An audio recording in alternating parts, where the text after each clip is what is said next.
A beggar boy saves a millionaire from a fatal accident. What happens next will surprise you. Imagine a bustling city street at twilight, headlights reflecting on puddles, horns blaring in the distance, and people rushing home.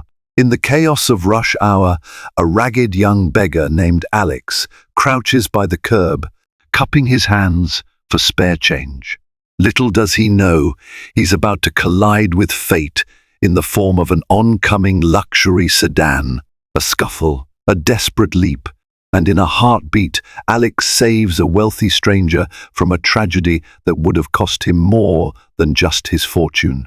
What follows next is a twisting tale of gratitude, betrayal, secrets and redemption, one that will leave you stunned. The city of Greyston had always been a place of glaring contrasts. Rising skyscrapers kissed the clouds, standing as proud symbols of wealth and power, while a sea of sprawling slums spread around them like a somber reminder of how poverty clings stubbornly to the edges of prosperity. Under the flickering neon signs of the city's busiest boulevard, one could find the intersection of hopelessness and ambition, where the lines between struggle and success were blurred by the city lights. In this urban theatre, the main actors were ordinary people, bus drivers, street vendors, office workers, and, of course, the overlooked souls who lined the sidewalks with their empty cups and desperate eyes. Among these, a thin-framed boy named Alex drew little attention. His tattered jacket was far too large for his small body, the sleeves torn at the edges. He rarely met anyone's gaze, as though eye contact might reveal the secret embarrassment he carried every day.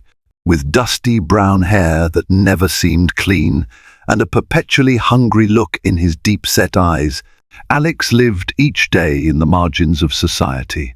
He had once been a cheerful child, so his mother's old friend, Miss Helen Rodriguez, had told him she'd known him as a toddler, back when life promised so much more. But Miss Rodriguez had drifted from their lives long ago, leaving Alex with fading recollections of a once cozy home. For Alex, mornings began with a frantic search for scraps of food near the market area and ended with him settling down under a cardboard roof in a deserted alley. His biggest fear was the patrolling officers who might chase him away from his makeshift bed. He had a small circle of friends, other kids, who lived on the streets, but even among them, Alex was different. He never complained, never caused trouble. He just quietly drifted from street corner to street corner, his eyes always half lost in memory. The turning point came on a rainy summer evening that was as typical as any other, at least on the surface. Thunder growled in the distance, lightning split the sky, and a torrential downpour slicked the busy roads, making driving treacherous. Alex huddled beside a lamppost, a dented tin cup before him. People shuffled by under umbrellas, too busy, too weary, or simply too indifferent to notice him. In the midst of this drab backdrop, a sleek black sedan, a top-of-the-line luxury model, careened around the bend, its tires slipping dangerously on the wet pavement. Alex was half standing to shift his position when he saw something that made his heart lurch. A pedestrian, clearly wealthily dressed, stumbled off the curb, just as the sedan fishtailed toward him. Alex's instincts kicked in. He found his legs surging with adrenaline, crossing the distance in a heartbeat, pushing the man aside. The sedan screeched, its tires screaming as it narrowly avoided a complete collision, but not before striking Alex on the arm, sending him sprawling to the soaked asphalt. The wealthy man tumbled to the sidewalk, rolling away from the car's path. A chorus of gasps rippled through the onlookers, though only a few rushed to see if Alex or the man were hurt. Others simply gawked, phones in hand, curiosity piqued by the dramatic scene. Moments later, Alex looked up through the icy rain, blinking furiously. The wealthy man he had just saved rose, disoriented but alive. Water trickled down the collar of his expensive suit, and the man's leather shoes were scuffed beyond repair. Trembling and pale, he stared at Alex with a mixture of disbelief and guilt. Little did they both know that single collision of fates would upend their lives forever. The wealthy man introduced himself as Marcus Harrington. He was known in Greyston's upper circles for his philanthropic facade, his real estate empire, and a network of high-profile connections. In glossy magazines, he was often touted as a self-made billionaire, the perfect face of success.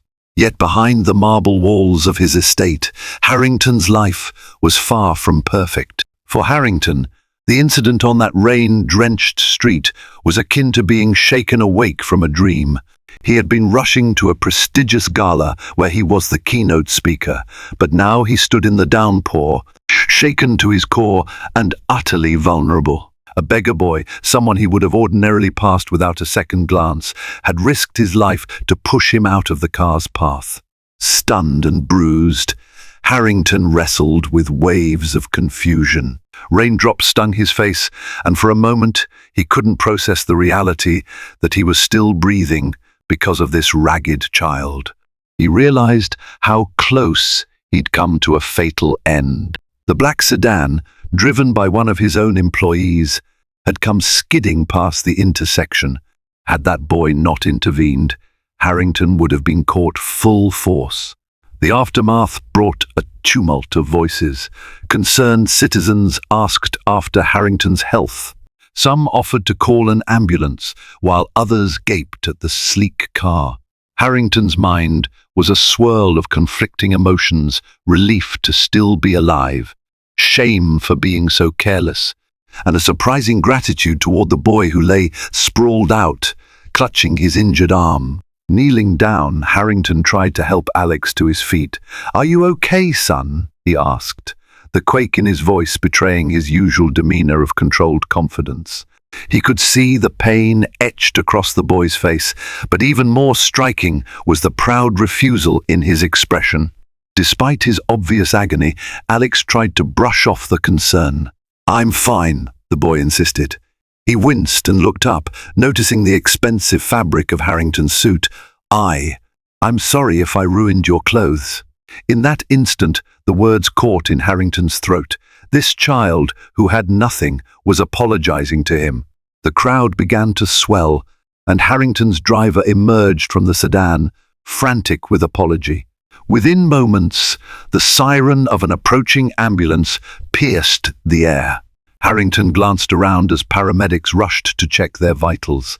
Alex's arm was tender, possibly fractured. Harrington had no visible injuries except a superficial cut on his forehead. When the paramedics asked if the boy had a guardian, Alex remained silent. He wasn't about to reveal that he lived on the streets. But Harrington knew better than to let the boy vanish. Something deep within him, call it guilt or gratitude, propelled him to ensure Alex received the best care possible. In that moment, he made a decision that would forever change both of their lives. He insisted on accompanying Alex to the hospital. He covered the paramedics' fees, the admission costs, and arranged for a private room. Word of what happened spread quickly through the city's social media. Marcus Harrington nearly killed in car accident, saved by mysterious beggar boy. Read one viral headline. By midnight, Harrington's phone was blowing up with worried calls from colleagues and acquaintances. Journalists camped outside the hospital, hoping for a sensational story. Inside Greyston General Hospital, Harrington hovered outside Alex's room. Peering through the small glass window, he saw the child lying in a sterile bed, his injured arm wrapped tightly in a splint. Harrington felt a pang of something he wasn't used to feeling, helplessness, mixed with guilt and a profound sense of responsibility. That night, while Harrington sat in a vinyl chair in the hospital corridor, ignoring messages from the gala organizers, he replayed the moment in his mind. The screech of the sedan, the lightning crack, the jolt of being pushed aside, and the boy's apologetic words. It ignited a flicker of self-reflection. He wondered how many children like Alex roamed these streets, invisible to men like him. Even after the doctors assured him that Alex's arm would heal with proper care, Harrington couldn't shake the unease gnawing at him. He recognized the irony. He was the billionaire who owned half the skyline of Greyston, but at that moment, all the steel and glass in the world couldn't shield him from the reality that his life was saved by someone who slept in alleyways. He resolved that he had to do something tangible, not just a media-friendly charity check. Little did Harrington know, in trying to help Alex, he would embark on a journey that would expose hidden layers of his past, test his integrity, and ultimately lead them both down a path riddled with unexpected twists and deep-rooted secrets. Morning light filtered into Alex's hospital room, softening the harsh angles of the sterile walls. A rattle of carts in the hallway and the quiet beeping of machines became his new morning soundtrack. He sat up slowly, testing the weight of the splint on his arm. An ache radiated from his shoulder, reminding him of the events of the previous night. The nurse who had been assigned to Alex, Miss Carol Walsh, was a compassionate woman with salt and pepper hair. She was struck by Alex's politeness and the weight behind his eyes that seemed too heavy for a child. As she checked his vitals, she asked gently, "Any pain, dear?" "I'm okay," Alex replied, his voice barely above a whisper. He had learned long ago not to complain. Minutes later, Marcus Harrington appeared, a tall silhouette in the doorframe. He brought with him an air of quiet discomfort, as though unsure how to navigate the space between them. He carried a plastic bag from the hospital gift shop with basic toiletries, a change of clothes, and some snacks. "1.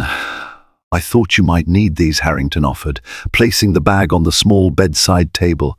He cleared his throat.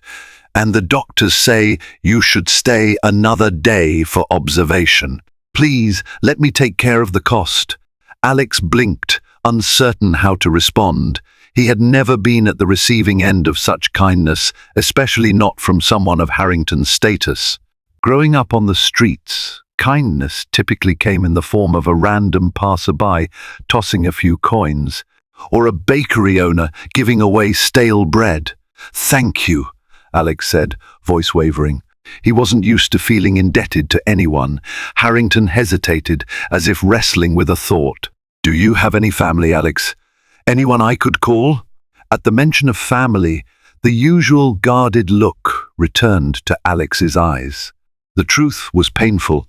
His mother had passed away years ago from a lingering illness, and his father's whereabouts were unknown, rumored to be serving time in a distant prison. Alex never had any siblings. He was truly alone. He swallowed hard. "No, sir, I don't have anyone." Harrington sat heavily in a chair. Compassion and guilt warred on his features. Finally, he said, "Look, Alex, I'm going to be honest with you. I owe you my life. If there's anything I can do, anything I want to help, let me at least find you a safe place to stay." Alex's pride flared up. He didn't want to be a charity case, especially not to this man whose world was so alien to his own. Yet the recollection of that near-death moment lingered both the fear and the relief. Slowly, he gave a small nod. At that, Harrington's shoulders relaxed. A flicker of determination lit in his eyes. "All right," he said.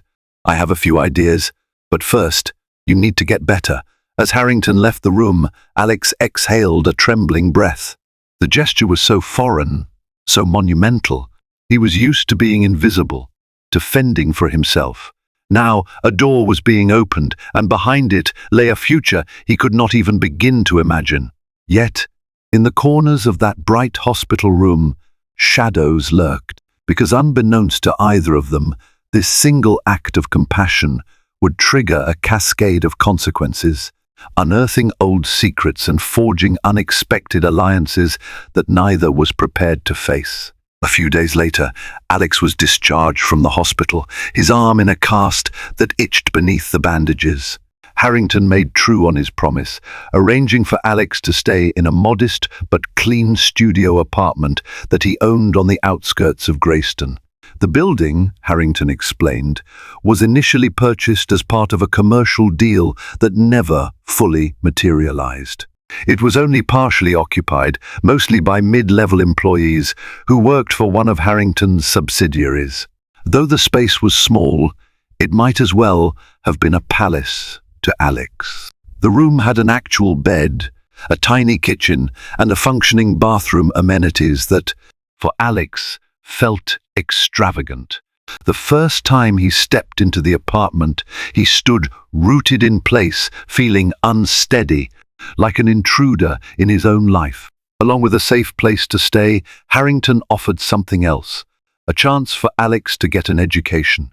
He arranged meetings with a local private tutor, Mr. Stephen Caldwell, who was known for his work with underprivileged youth. The arrangement wasn't without its challenges.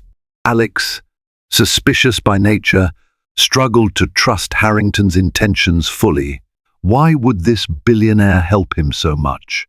Harrington himself grappled with an entirely different set of dilemmas: the media's curiosity, the cynicism of close associates who whispered that he was merely building a new PR angle, and the need to maintain his high-profile business endeavors. One afternoon, about a week into this new chapter of Alex's life, Harrington invited him to visit the Harrington Enterprises headquarters. He wanted Alex to see the bustling nerve center of his empire, to understand the scale of the world Harrington inhabited.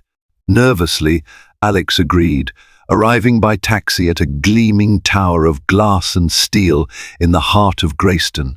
The moment Alex entered the marble lobby, self-consciousness overwhelmed him.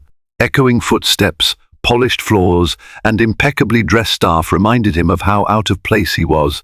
Still, Harrington greeted him warmly, introducing him to staff members as the young man who saved my life. He even showed Alex the view from his top-floor office, a panorama of the city's skyline that made Alex's heart pound in awe.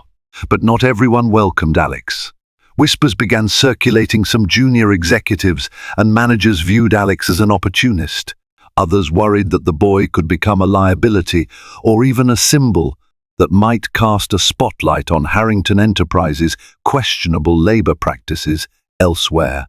One particular man seemed especially hostile: Gregory Mitchell, Harrington's chief operating officer. In his mid-50s, with sharp features and graying hair, Mitchell eyed Alex with a scrutiny that felt like a dagger.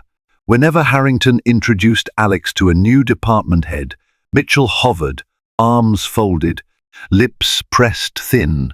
Later, when Alex was left momentarily alone near the break room, Mitchell approached him quietly. "You're quite lucky," he remarked, his tone dripping with condescension. To be plucked from the streets into all this luxury. Alex shuffled uncomfortably, unsure of how to respond. "I didn't ask for this," he said, mustering some courage. Mitchell offered a tight smile.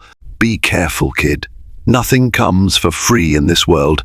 Harrington might seem like a savior, but this is a realm where debts are collected eventually." The words gnawed at Alex. Though he didn't fully understand the complexities, Mitchell's warning felt like an omen. Was Harrington truly as generous as he appeared, or did he harbor a hidden agenda? Or was Mitchell simply jealous, or threatened by the sudden attention Alex was receiving? As the day drew to a close, Harrington bid Alex goodbye in the lobby, promising to check on him soon.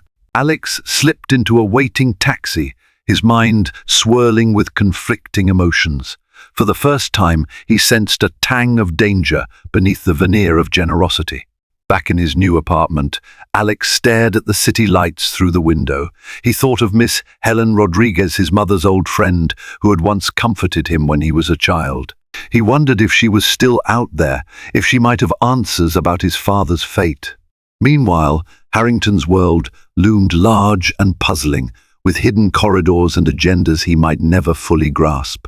Still, Alex clung to a small spark of hope. Perhaps, he thought, he could carve out an honest path in this new reality.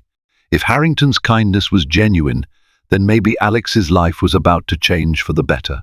But if it wasn't, he feared he could lose even the little he had gained. Unbeknownst to him, wheels were turning behind closed doors.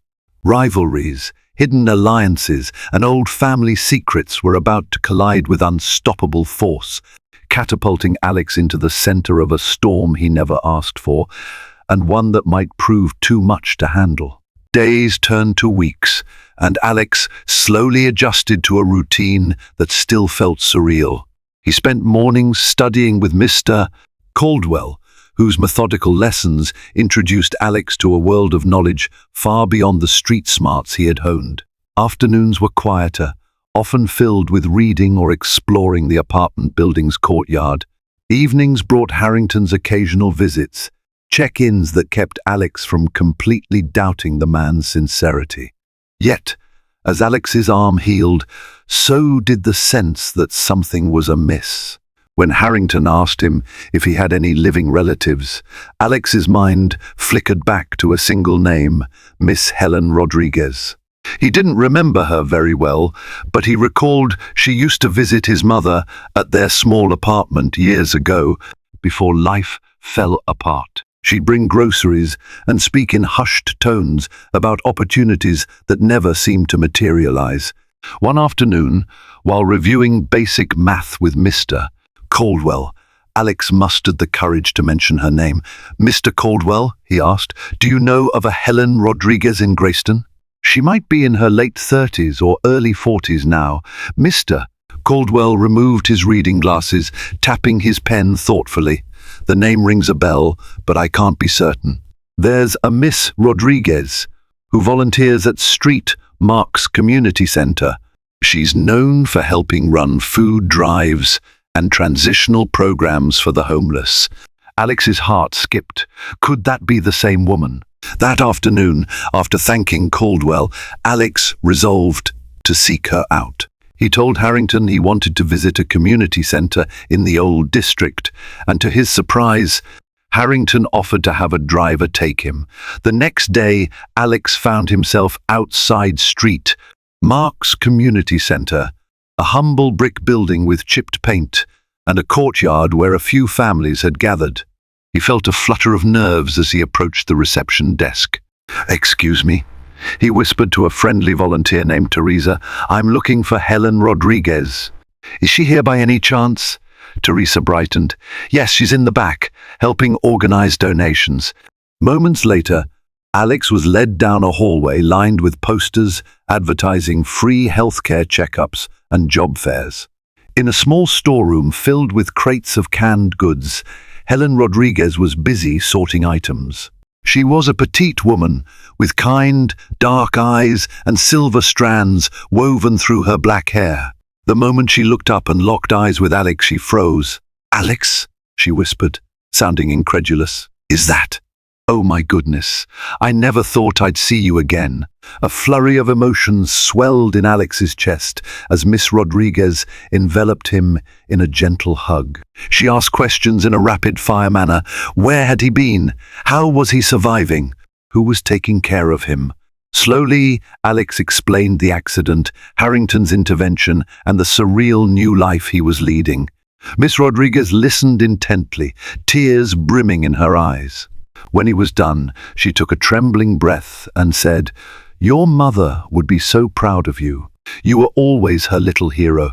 Alex swallowed hard, tears threatening to spill. "What happened to my father, Miss Rodriguez? Do you know?" She paused, setting down a can of soup. "I only know bits and pieces. He was involved with some questionable people loans, debts, that sort of thing. When he couldn't pay up, there were threats. Your mother did everything she could to protect you." A flicker of sadness crossed her face. "He vanished one night. Some say he was arrested, others say he disappeared to avoid them. Either way, your mother had to fend for herself." Hearing this, Alex felt an ache in his chest. Anger, betrayal, and sadness stirred like a storm. Yet, a small part of him held on to hope that his father might still be alive, that maybe there was more to the story. Their conversation took a startling turn when Miss Rodriguez mentioned a name Alex had grown increasingly familiar with, Marcus Harrington. "I've heard rumors," Miss Rodriguez admitted. "Long ago, Harrington was connected to your father in some business capacity, something about real estate deals on the outskirts of Greyston." She paused, studying Alex's reaction. "I'm not sure about the details, but your mother suspected they had a falling out over money. She always warned me to keep an eye on you in case your father's old connections tried to find you." Alex's heart pounded. Could it be mere coincidence that the very man he saved, the one offering him a second chance, was once tangled in his father's affairs? The idea felt too ominous to dismiss as chance. Before leaving, Alex thanked Miss Rodriguez, promising to visit soon. The walk back to the car was a blur of conflicting thoughts. He wondered if Harrington was aware of his identity, or if it was just a strange twist of fate. The possibility that Harrington might be hiding something haunted him. That night, while staring at the bedroom ceiling, Alex replayed Miss Rodriguez's words in his mind. If his father and Harrington had once been business partners, maybe Harrington was helping out of guilt, or, worse, maybe he wanted something else. And what of Mitchell, the coup who seemed to carry a hidden grudge? Was he aware of this piece of the puzzle too? Unknowingly, Alex was on the brink of uncovering secrets that would rattle the Harrington empire from its very foundation. He just had to decide whether to confront Harrington directly or quietly search for answers on his own. As Alex grappled with the revelations about his father, events at Harrington Enterprises took a tense turn. Projects stalled, budgets ballooned, and behind closed boardroom doors, arguments erupted between Harrington and Gregory Mitchell, his longtime coup. Alex only gleaned bits of this tension from eavesdropping during his visits to the headquarters, or from overhearing muffled phone calls Harrington made in the apartment corridor. Driven by his growing suspicion, Alex decided to visit the company's archives in search of documentation that could confirm his father's connection to Harrington. He reasoned that if he could find old contracts or meeting minutes, he might piece together the truth. One afternoon, while Harrington was preoccupied, Alex slipped away and navigated to a section of the building he'd never seen before, the subterranean floors. These levels housed old filing cabinets, dusty records, and countless documents that predated the company's digital transformation. Using his knack for stealth, he avoided prying eyes and eventually discovered a dimly lit room with metal shelves stacked to the ceiling. Scanning the labels, he searched for anything referencing deals from around the time. Miss Rodriguez suggested his father might have had business dealings. After a considerable search, Alex found an unlabeled box filled with folders from a decade ago. He flipped through pages detailing property transfers, legal disagreements, and memos. Then he saw it, Robert Evans scrawled in the margins of a contract for a real estate venture in the outskirts of Greyston. The signature line bore the name Robert Evans alongside Marcus Harrington. Alex's pulse pounded. This was it proof that his father had once been affiliated with Harrington. A wave of conflicting emotions surged. He felt validation, anger, and an odd relief that his father had at least tried to engage in legitimate business before disappearing. But as he read on, his heart sank. The documents hinted at a partnership that soured quickly references to missing funds, disagreements over property management, and allegations of fraud. It ended with a note about litigation, though the final pages were missing. Suddenly, a voice behind him made him jump. "Quite the detective, aren't you?" came a cool tone. Alex whirled around, clutching the file. Gregory Mitchell stood in the doorway, his eyes flickering toward the folder in Alex's hands. "Does Harrington know you're snooping around in the archives?" Mitchell asked, stepping closer. His presence felt predatory in the confined space. Alex swallowed. He tried to slide the documents back into the box casually, but Mitchell was already too close. I was just curious, Alex stammered. A sly grin tugged at Mitchell's lips. Curiosity is dangerous, especially for someone in your position. He reached out and took the folder from Alex, scanning the pages quickly. A moment later, he looked up, something dark and knowing in his expression. Ah, so you've discovered your father was Robert Evans. You realize this could ruin Harrington if it ever went public. Alex's brow furrowed. Why? Mitchell closed the folder. Let's just say the dissolution of this partnership was more than a simple business feud. Your father threatened to reveal certain unethical practices. Loans, bribes, things that would tarnish Harrington's golden reputation. Alex felt as if the ground had shifted beneath him. Mitchell stepped closer, lowering his voice. I'll keep your little research expedition a secret on one condition. Dread coiled in Alex's stomach. What do you want? Mitchell's eyes gleamed. Information. Harrington trusts you, whether he admits it or not. You have access to him in ways I don't. I want you to report back on everything he does, his calls, his personal dealings, any sign of vulnerability. In return, I'll make sure you get what you need to uncover the full story about your father. Alex recoiled. The idea of betraying Harrington, the man who'd saved him from the streets, felt wrong. Yet the lure of answers about his father and the fear that Mitchell might sabotage him if he refused was overwhelming. You're lying, Alex said. There's no way you'll help me. Mitchell chuckled. You don't have much choice.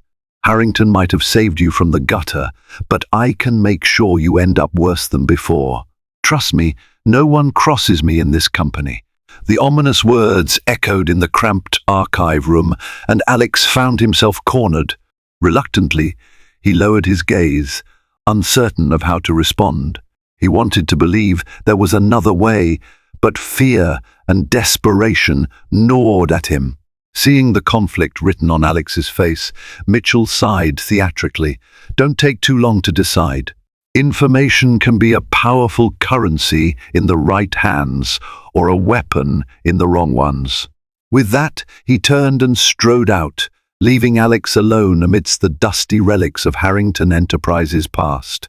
Torn between loyalty and the promise of uncovering the truth, Alex sank to the floor. He clutched the incomplete documents to his chest, sensing that this precarious alliance with Mitchell might be the key to unraveling the secrets, even if it meant risking everything Harrington had given him. He stayed there for a long time, weighed down by the knowledge that if he made the wrong move, it would set in motion a chain of events that could cost both him and Harrington far more than they could afford to lose. That evening, Alex returned to his apartment feeling as though a storm cloud loomed overhead.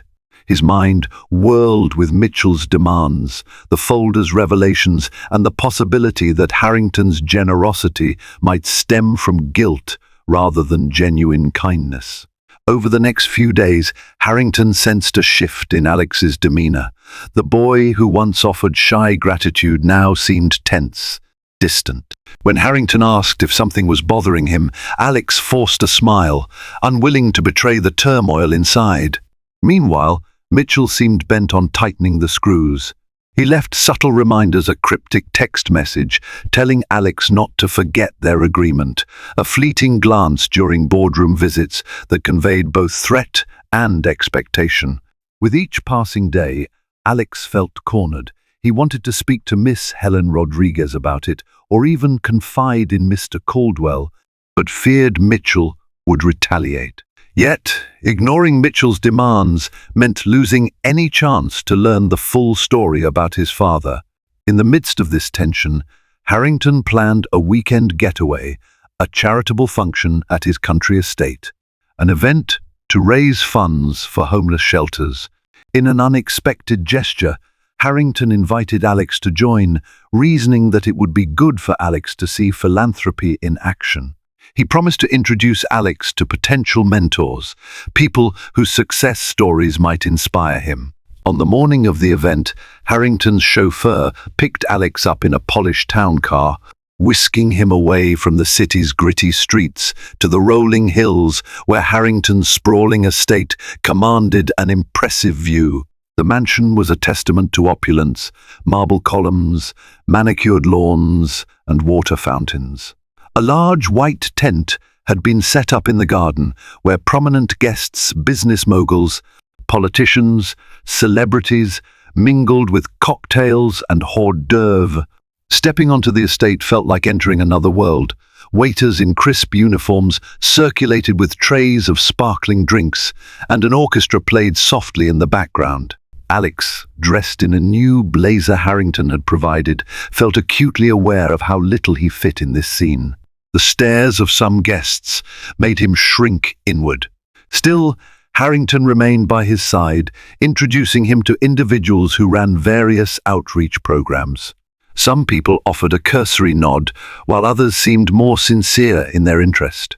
Alex tried to absorb the conversations, all the while acutely aware that Mitchell was also in attendance, watching him from a distance like a hawk. Midway through the event, Harrington led Alex to a quiet alcove near a flower garden. With the hum of chatter behind them, Harrington rested a hand on Alex's shoulder.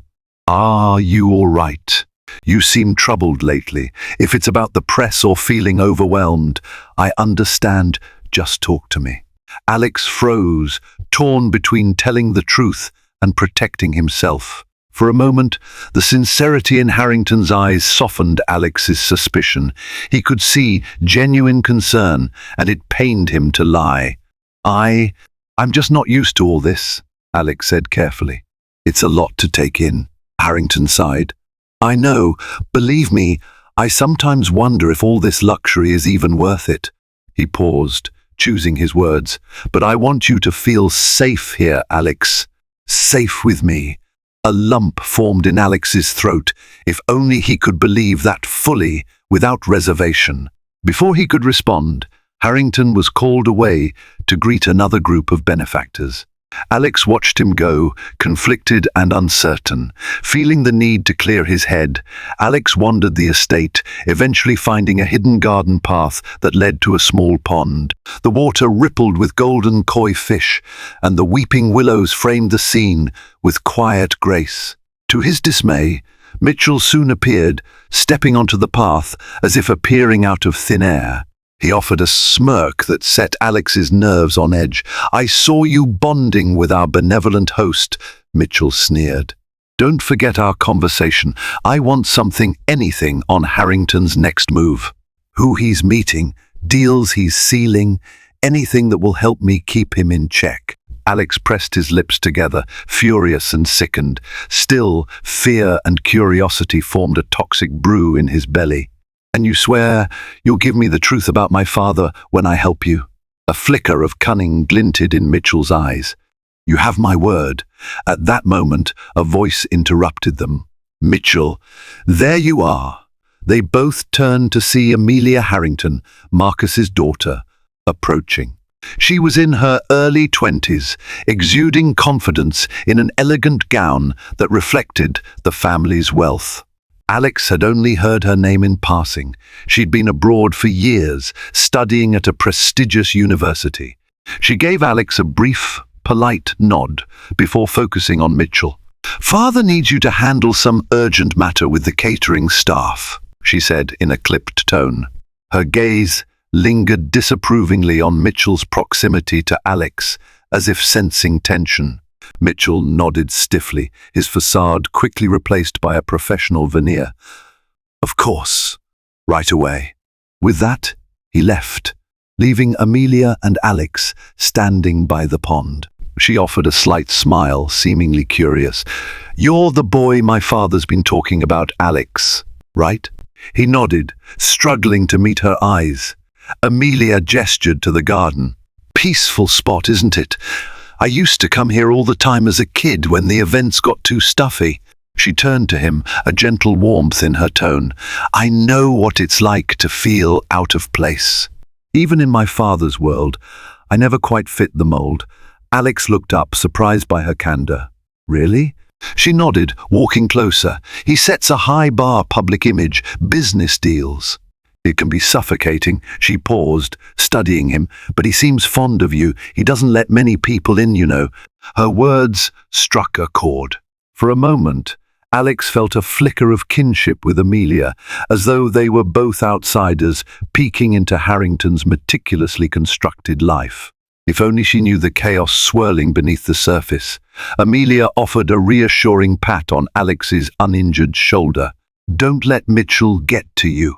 He's been in our family orbit for years, and I'm still not entirely sure if I trust him.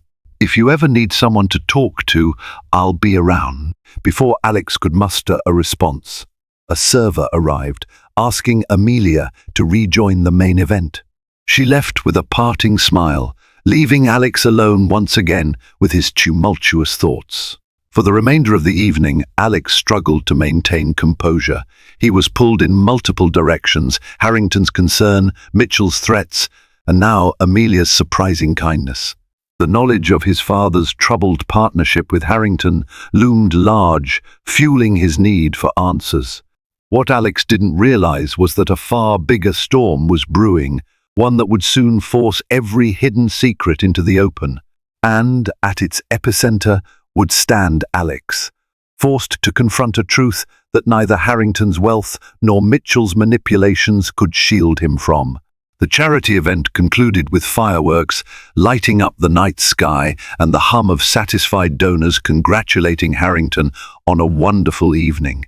By midnight, most guests had either retired to their rooms in the estate or departed for the city. The staff buzzed around, tidying away tables and decorations. Alex, exhausted from the emotional toll of the day, found himself drawn to the estate's vast library, a labyrinth of mahogany shelves and antique globes. It was quiet there, the only sound being the faint crackle from the fireplace at the far end of the room. He wandered aimlessly along the rows of books until a voice startled him. Couldn't sleep either. He turned to see Amelia emerging from behind a towering shelf. She held a leather-bound volume in her hand, a curious expression on her face. Alex forced a small laugh. I guess not. It's been a long day. Amelia nodded, sinking into a nearby armchair. She motioned for Alex to sit as well. For a moment, they sat in companionable silence, the flickering fire casting dancing shadows on the shelves. Eventually, Amelia spoke, her tone soft. I'm aware you've been living in the city under unusual circumstances. My father told me how you saved his life. Alex folded his hands, unsure how much Harrington had revealed to her. He helped me after that. She nodded, her gaze searching his face. It's kind of him, of course, but I sense there's more to it. I overheard some staff talking. They said you've been researching old company records. Alex stiffened, fear jabbing at his chest. I'm just curious, that's all. Amelia set her book aside, leaning forward. I don't want to pry, but if you need help, I'm here. Taking a deep breath, Alex debated how much to share. Something about Amelia's earnestness melted his usual walls. Quietly, he revealed bits and pieces, his father's name, the incomplete contract he found in the archives, and how Mitchell was pressuring him for information. He didn't mention Mitchell's threats directly, but the weight of it was implied. Amelia listened, her expression growing increasingly troubled. When Alex finished, she let out a long exhale. That's a lot to carry on your own. He nodded, feeling a lump in his throat. I don't know who to trust. Harrington, your father. He's been so kind. But I'm scared all of this is because he owes me, or owed my dad something. Amelia's face tightened with concern. I don't have all the answers about my father's past, but I do know that he's not a monster. He's flawed, and I suspect Mitchell's involvement has always complicated matters. But that doesn't mean your father's story isn't important. She glanced toward the hallway, as if ensuring they were alone. Look, there's a private study in the West Wing, my father's inner sanctum, so to speak. He keeps more confidential records there. Maybe we can find the missing documents that fill in the gaps. Alex's eyes widened. That's risky. Mitchell might. Amelia cut him off with a determined look. Mitchell has no business prying into family matters, and this is my father's estate. If I want to look around, I will. And if Mitchell tries to stop us, he'll have to answer to my father. Trust me, I know how to keep him at bay. Despite his reservations, Alex felt a surge of hope. If Amelia could help him find the missing pieces about his father, then maybe he could free himself from Mitchell's clutches.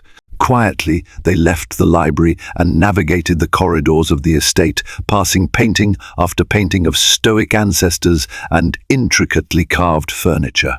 Eventually, they reached a heavy oak door with a brass handle.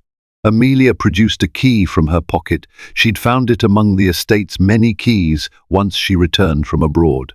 The study was dimly lit by a small lamp, revealing walls lined with trophies, accolades, and a desk overflowing with paperwork. Amelia closed the door behind them, and Alex felt his heart thudding in his chest. He never imagined rummaging through Harrington's private sanctuary. They began searching systematically, rifling through drawers and scanning folders. For nearly half an hour, they found nothing that referenced Robert Evans or the questionable real estate deals of years past. Then, Amelia opened a locked cabinet and pulled out a worn binder. Her expression tensed. "Alex, come look at this." Inside were typed letters dated nearly a decade ago.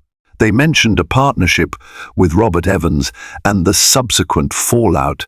One page was a letter from Evans to Harrington, accusing him of siphoning money from the joint venture.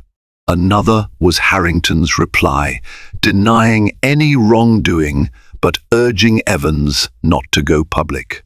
Tears pricked Alex's eyes as he read the heated exchanges. It seemed like his father believed Harrington had betrayed him. However, there was also mention of external pressure, Evans claiming he was receiving threats from men who demanded repayment of debts. Harrington insisted he had no involvement with those men, yet the tone was defensive.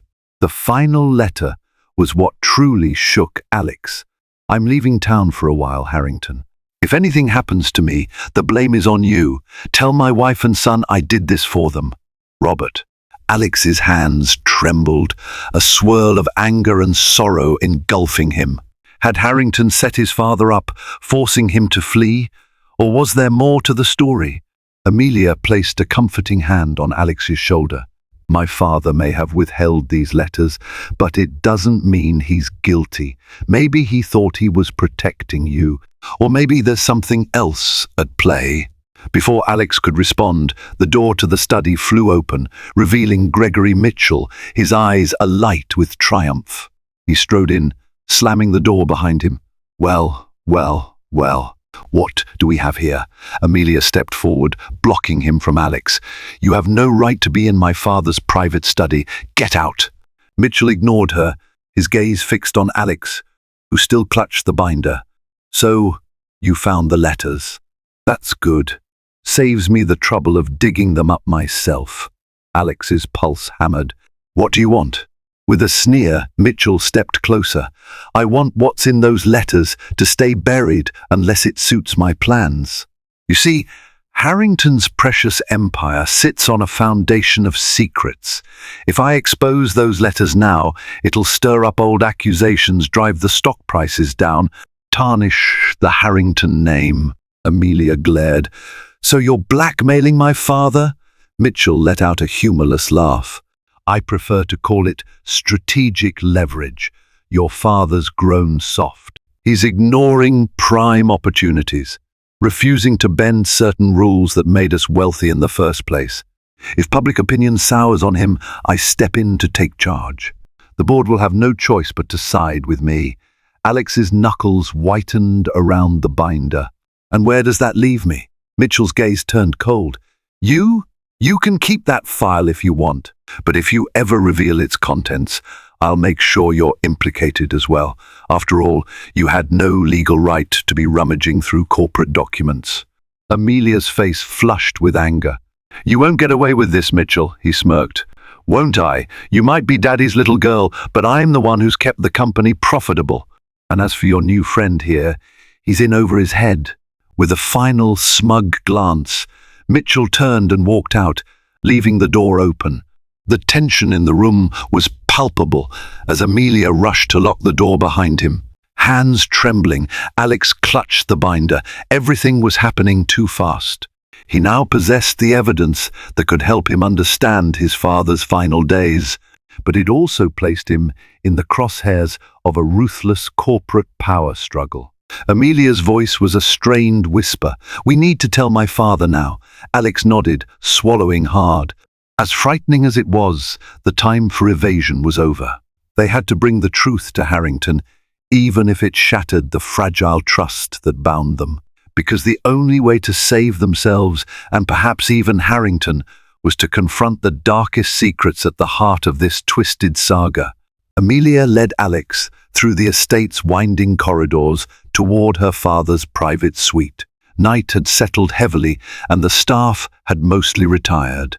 Yet the two of them moved with urgency, hearts pounding with each step. They found Marcus Harrington standing by a window, staring into the moonlit garden below.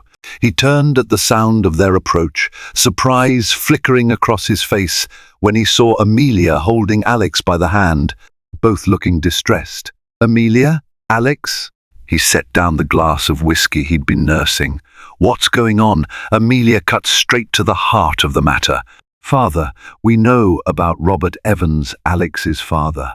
Harrington's eyes flashed with a mix of shock and sadness. He looked at Alex, then at the binder in the boy's hands. Slowly he exhaled, the lines around his eyes deepening. "I was planning to tell you," Harrington murmured to Alex, stepping forward. I wanted to be sure. I suspected you might be Robert's son the moment you told me your mother's name. I did some quiet digging, but I wasn't certain until you mentioned Helen Rodriguez." Alex gripped the binder, tears threatening to spill. "So you knew who I was, yet you acted like it was all a coincidence." Harrington lowered his head, remorse etched in his features. "Alex, I didn't realize you'd be the one to save my life, of all people. That night changed everything. Yes, I knew your father, and yes, our partnership ended badly. But I never intended for him to vanish or for you to suffer." Amelia's eyes glossed with tears. "Then why keep the letters hidden?" Harrington walked to a desk at the far corner of the suite, motioning for them to follow. He pulled out a file that seemed similar to the one Alex held.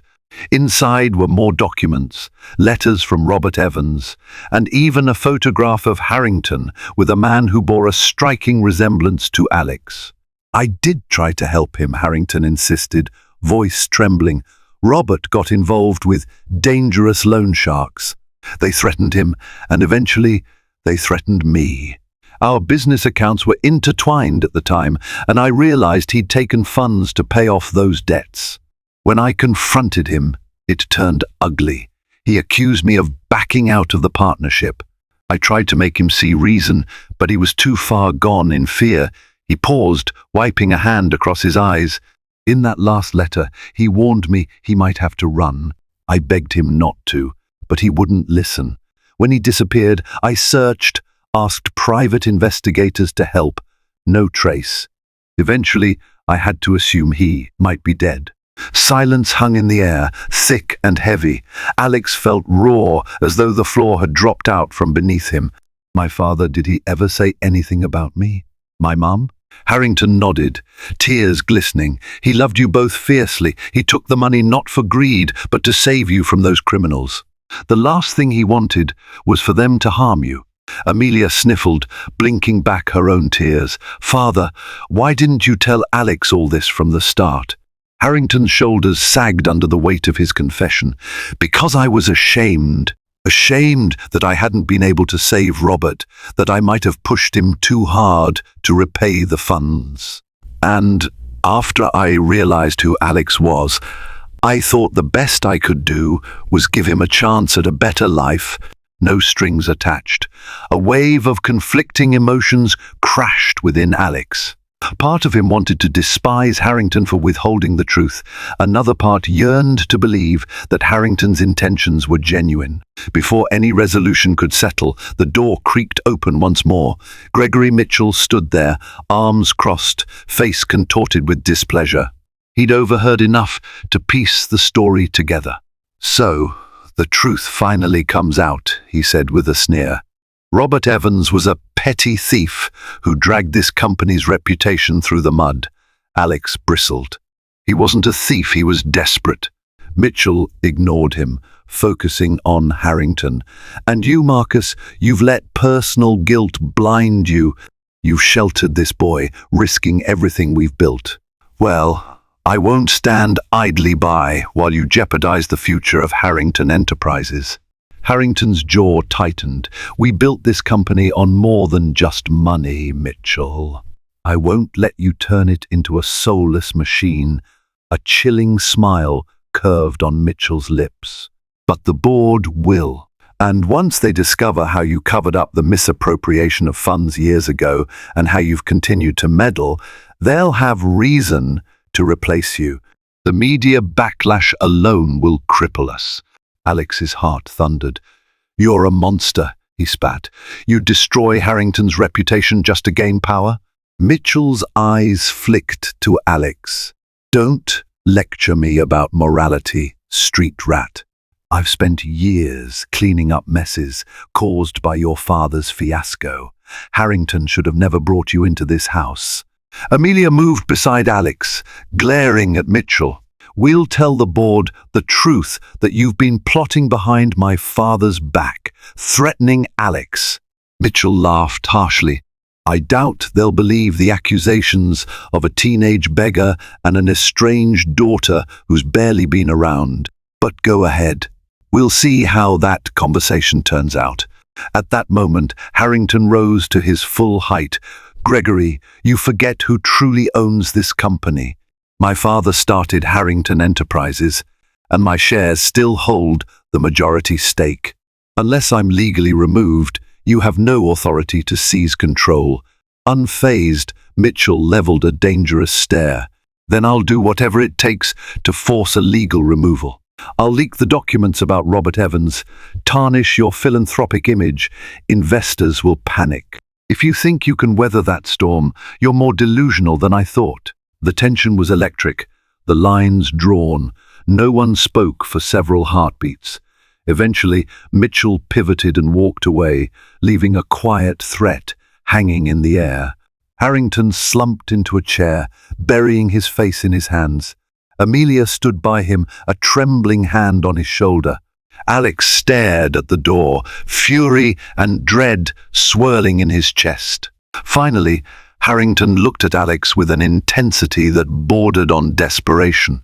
"I don't care what Mitchell does to me, but I won't let him hurt you." Alex swallowed the lump in his throat. "I can't let you lose everything because of me." Amelia stepped in gently. "We can still handle this, Father. We have the documents, the letters. If we present them carefully, along with your own testimony, maybe we can mitigate the damage. We just have to be honest, fully honest, about what happened with Robert Evans." Harrington nodded, looking between them. "We'll do it together. No more secrets." In that moment, a fragile alliance formed. Harrington, Amelia, and Alex stood together, resolved to face whatever turmoil Mitchell unleashed. None of them knew what the outcome would be, but for the first time in years, the truth was poised to see the light. And for Alex, the longing for answers about his father found a bittersweet resolution. He finally understood that Robert Evans had loved him enough to risk everything. Whether Harrington was blameless or shared culpability was still tangled in complexity. But one thing was certain: the threads of the past had woven them all together in a final, inescapable confrontation. The following week was a whirlwind. Harrington's legal team scrambled to prepare a statement addressing the decade-old partnership with Robert Evans, while Amelia scoured the company's files for any hint of wrongdoing that could be pinned on her father or used by Mitchell. Alex found himself in the center of it all, uncertain but determined to see the truth come to light. Meanwhile, Mitchell moved swiftly, summoning an emergency board meeting. He circulated rumors among the shareholders, suggesting that Harrington was on the verge of mental collapse, that the CEO's secret guilt about Robert Evans had clouded his judgment. Stock values wavered, investors grew jittery, and the media camped outside Harrington Enterprises, feeding on speculative headlines. On the morning of the board meeting, Harrington arrived flanked by Amelia and Alex. Cameras flashed as reporters shouted questions, clamoring to be the first to break new details of the rumored scandal. Alex kept his head down, staying close to Harrington. Amelia walked with her chin high, a silent testament to her loyalty. In the boardroom's polished oak interior, the tension was palpable. The directors shuffled papers, side-eyeing one another. Mitchell sat at the far end of the table, exuding confidence. He wasted no time in launching into a prepared statement, accusing Harrington of reckless decisions, referencing questionable financial activities in the past, and blaming Harrington for dragging a street urchin into the company's affairs.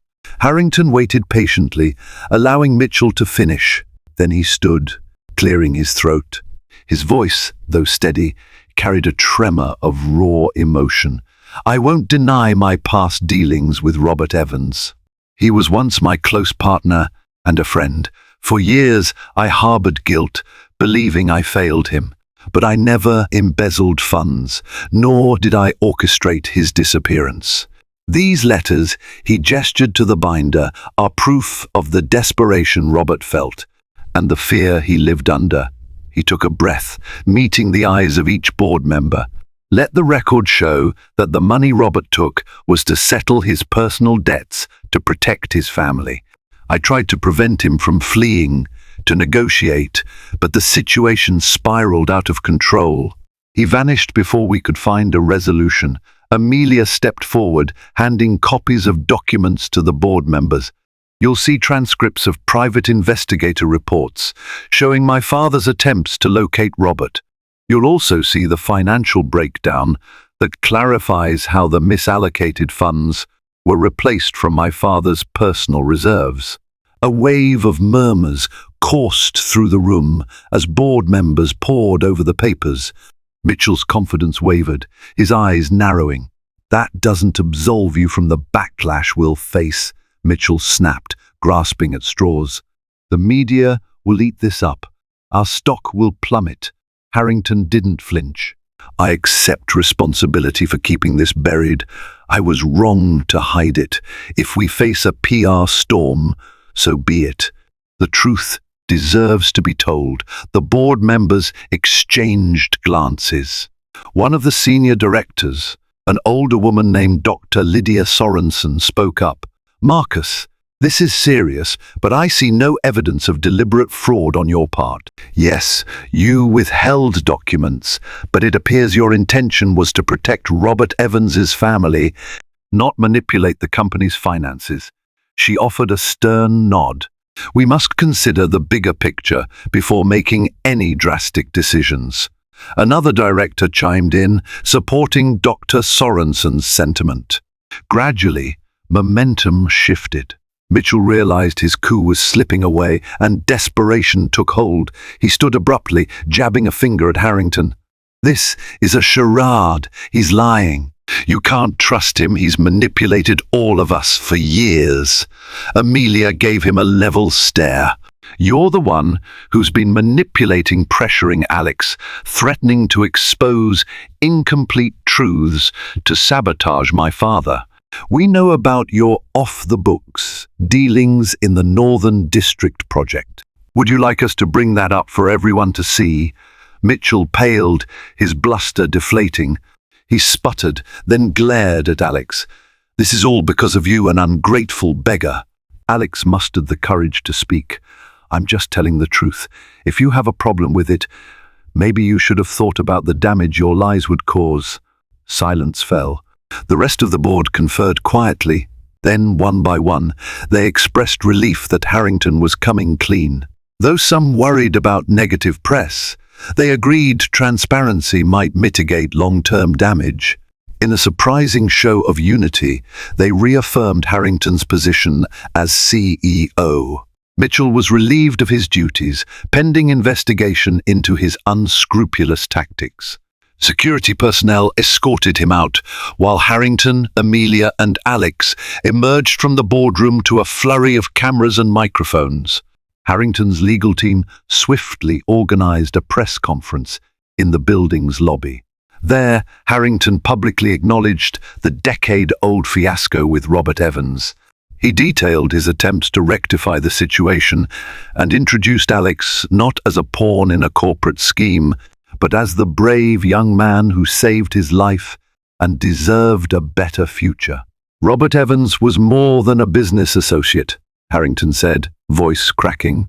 He was a father who loved his family, and I regret that I couldn't help him more. His son, Alex, has shown me that compassion and gratitude can transcend our past mistakes. I stand by him, and I hope this is a step toward healing for both of us. The press clamored with questions, but for once, the story that emerged wasn't purely scandalous.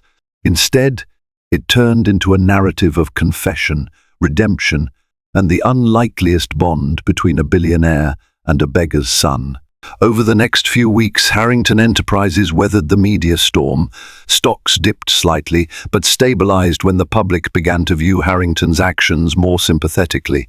The board initiated new transparency measures, while Mitchell vanished from public view, likely to face legal repercussions for his attempted power grab. Amelia, invigorated by the ordeal, took a more active role in the company, determined to guide its future with greater integrity. She remained close to Alex, forging a genuine friendship that transcended social barriers. For Alex, life was never the same. He chose to continue his education under Mr. Caldwell's guidance, and Harrington offered to cover his tuition at a reputable school in Greyston. In time, Alex realized that the sorrow he carried for his father was slowly easing. Though Robert Evans was gone, the truth that he had acted out of desperation brought Alex some solace. Late one afternoon, Alex visited Miss Helen Rodriguez at St. Mark's Community Center, sharing the full account of what had transpired. Tears welled in her eyes as she hugged him, murmuring that his mother would be proud. By nightfall, Alex returned to the apartment Harrington had provided. As he stared out the window at the city lights, once cold and unforgiving, he felt a flicker of hope. He had found a place in this grand, complicated world, forged not by luck but by courage and the decision to seek truth above all else. Indeed, the city remained a place of contrasts, but Alex had discovered that even in the darkest corners, kindness could flourish, and redemption was possible if only one had the will to fight for it. In the end, what began as a random, near-fatal accident on a rainy street evolved into an extraordinary tale of courage, truth, and second chances.